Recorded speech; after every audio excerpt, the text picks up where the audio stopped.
Hi, this is Fizzy Pro 3 channel. In today's video, I will show you how to switch Roblox account on PC without logging out.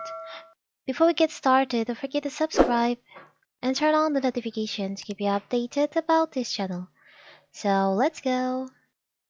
So do you have more than one Roblox account and want to switch between them without logging out every time? Maybe you use one account for gaming, and another for testing, creating, or playing with different friends. If that's the case, you've come to the right place. So first, of course, we have to open our Roblox on your PC or laptop. After that, if you want to switch your account, you can select on the three dots over here, more.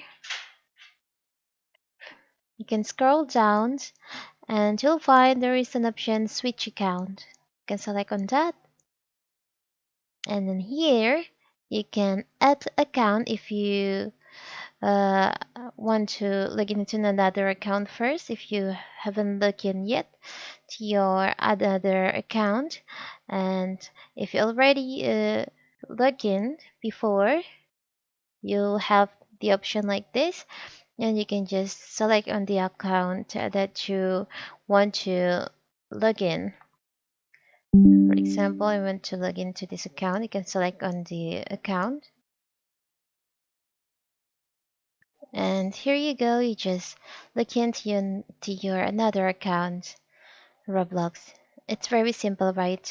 So you can log in with more than one. You can log in three, up to three or four account, and you can just switch your account without logging them out. It's very simple, right? So that is how to switch account on uh, Roblox account on PC without logging out. Don't forget to like and subscribe and turn on the notification to keep you updated about this channel. Thank you and see you!